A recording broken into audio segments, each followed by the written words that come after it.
Hi guys, welcome back to the channel. Welcome to another video. So a couple of days ago I posted something here on YouTube asking you guys to ask me anything that you want to know about studying medicine in Turkey. So I got quite a number of questions from you guys, and in this video I will be responding to these questions that you guys ask. And if you haven't subscribed to this channel, make sure you subscribe down below. And without further ado, let's get started. I do have these questions here on my phone, and I will be responding to the questions. Okay, so the first questions comes from Tesora Richards. Tesora Richards, hi, hello, I hope you're doing great. This person always comments on all my videos. He's like here first. Anyways, I hope you're doing great. Thank you so much for your support. I really appreciate your commenting. Anyways, let's go to the question that you asked. It says, is it hard getting a job as a black person in Turkey? Let me say this, as a foreigner in general, not just like a black person, it's very hard to get a job in this country because the rules of the country do not let foreigners work here, with some exceptions of course. Let's say we doctors can work in the country, but only in the private hospitals and not in the government hospitals. Okay, so you would be in the government hospital if only you are a resident. Otherwise, as a specialist or just a general practitioner, you can only work at the private hospitals. And for the other kinds of jobs, it's really hard, I would say. And the other question is from Goze Chan, and it's not just one question, there are actually 7 questions. Oh my gosh. Okay, there are 7 questions here. Let's see. Question number 1, how you studied for TUS. So TUS is actually Tipta Uzmanlik Sınavı, which means a medical specialty exam. I really haven't talked about how I prepared for this exam prior to my residency, but I'm just gonna say something like a summary of it, of how I studied. I studied on my own. I never went to the preparatory courses that are offered in the country that are called TUS Desane. I never went there. I studied on my own. I had books, I had the sample questions, I have the past TUS questions that I studied, and I studied for about 4 or 5 months, I think. Yeah, so if you're so much interested on how I studied, what I did, then you can ask me. I can make a separate video about this because it's so broad, but in general, I'll just say I studied on my own. I made sure I studied the sample questions. I took a look into the past TUS questions in general. That's what I would say. And the question number 2 from Goze say, how to know what branch you want in medicine? How to know? Okay, when you're studying, like you're in first year, literally you completely don't have any idea of what it is to be a medical doctor, right? I'm talking about my own experience. Seriously, you really don't know. You just have your preferences when you're studying, and then on your last year when we're doing the internship, you have a chance to you are always in the hospital, so you have a chance to see what you really like and what you don't. So according to your preferences, where you live, where you want to go, what you want to do in life, what you love doing, then that's when I think you can decide what to study after your undergrad. Otherwise, it's it's a personal choice, I would say.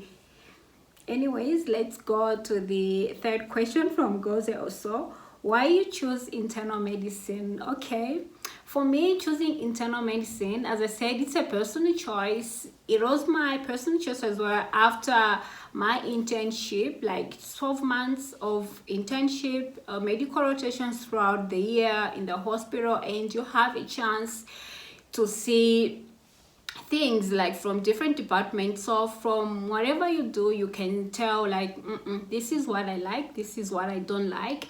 I'll be comfortable doing this. And for me, after doing all the internship and seeing what I love doing, I thought internal medicine is what I like, so that's why I got into internal medicine. That's it. The other question from Xoxo, question number 4: what branches to choose which has minimal work hours with a good salary? Okay. I think this would depend on the hospital that you're working, which city you're working, because it's not the same everywhere. But in general, people do choose dermatology, family medicine, thinking that they have less hours of work, not too much work, but the salary is good. So that's what I would say from what people usually say. Otherwise, I don't have so much experience on this, so these answers I'm saying is just what based on what people say on day-to-day basis. Otherwise, I do not have that much idea. Okay, the other question number 5: 2 scores for international medical school graduates and hospital popularity. For the 2 score, for everyone else, I mean the international med school graduates, this will mean you need to get a 45 at least for you to be able to make a choice on the residency program that you want. Otherwise, getting a higher mark will just put you on an added advantage to be able to choose something of your choice. Otherwise, you need a minimum score of 45. Question number 6 from Xoxo. What hospitals would you recommend to do residency at? So, like myself, I'm at a research and training hospital, but most people prefer being at the university hospitals. I would also prefer being at the university hospital because in the end there is a name of the university there, and everyone would like to be at the university. But when it comes to the experience wise, I would say research and training hospitals are the best, because in our cases we see lots and lots of patients in a day, and at the end of our program, our residency programs, I'm sure people at the research and training hospitals have seen lots of patients as compared to the people from the university hospitals. So practical wise, being at the research and training hospital, I think would be the best thing, but it depends on what you want. So most people would go for the university hospitals anyways. Let's go to question number 7, which is the last one also. What minimum score is needed to get into a good place? Okay, as I said, from the exam, the medical specialty exam, which is called TOS, you need to get 45, a minimum mark of 45. But it wouldn't be bad if you get something like 50, 55, because you just stand a good chance of getting enrolled into a program of your choice, because the higher mark you get, then it will mean less competition. So that's pretty cool if you get at least a higher mark, but otherwise 45 is enough for you to make a choice into the residency program. Okay, let's move on to another person's questions. This is from Lenimi. Says, hi Fanono, I hope you're doing well. Yeah, thank you, and I hope you're doing good as well. How can you help me register in a Turkish university to study medicine? What is your email address? Thank you.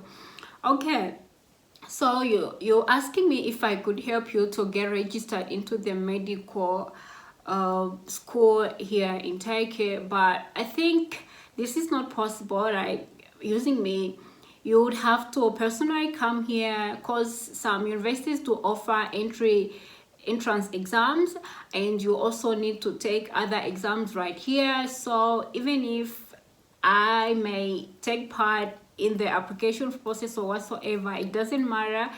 What matters is you being here personally, because you also have to learn the Turkish language, do other stuff, and giving you my email address, I don't even think that it would help anything. But otherwise, we can link up on Instagram if you need any advice or any kind of information that I would be able to provide. I'm willing to do so.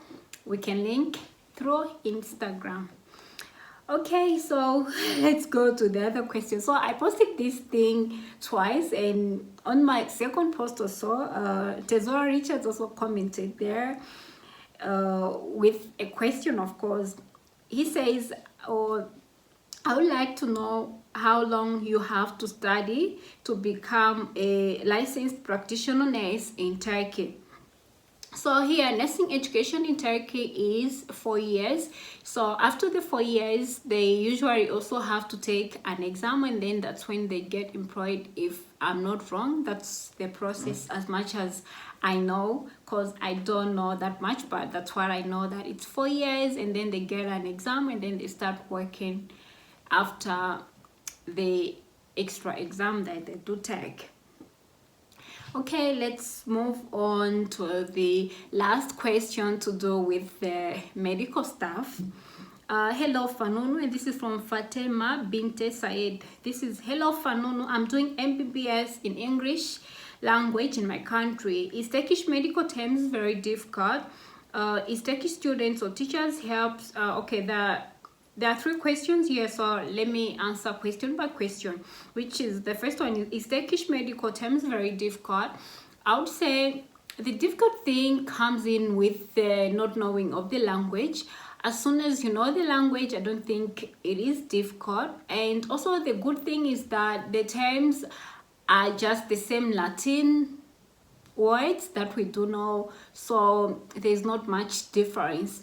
Let's say pathology, it's just called pathology, or inflammation, the same information we know is just inflammation. Like there are the same Latin words that have been made into Turkish, nothing much. The other question is Turkish students or teachers help a lot international students? Okay, when you're doing a residency, just like I'm sure here or even in other places in the world, there are people who are so much willing to help you, and there are other people who are not. So it's the same here. Some people are very much willing to help you, and others are not. So it depends on how lucky you are. Let's go to the other question from Fatima. What is the monthly salary for foreigners? I answered this question in one of my videos to do with residents, like how much we get paid. So if you're so much curious, I answered like in detail this question here in this video. I'm gonna leave a link in the description box, so make sure you take a look and see how much an international resident gets paid. Let's move on to the other question. Is it difficult for foreigners to medical residency in Turkey? I think she wanted to say it is difficult for foreigners to get into residency in Turkey.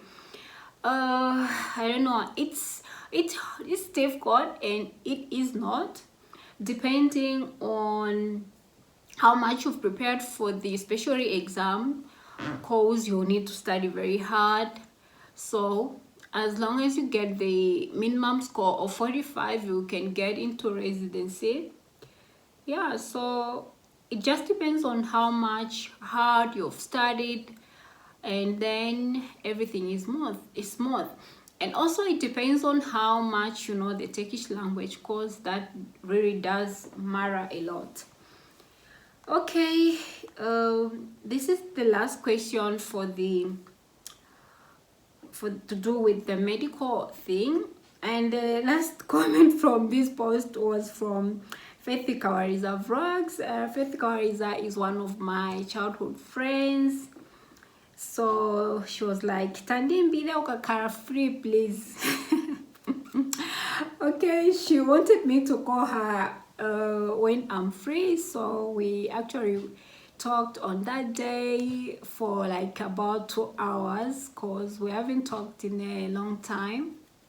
It was great catching up. Anyways, I hope Fefi you're doing great as well. Yeah, so this marks the end of this video. I hope you guys have learned 1 or 2 things from this Q&A, and I hope it's gonna help you in deciding whether you want to study medicine in Turkey or not. And yeah, if you still have questions, you can still ask me. I'll try my best to spare some time for you guys and answer those questions. Otherwise, don't forget to subscribe, like, and share this video. Leave a thumbs up, and I'll see you soon. Bye.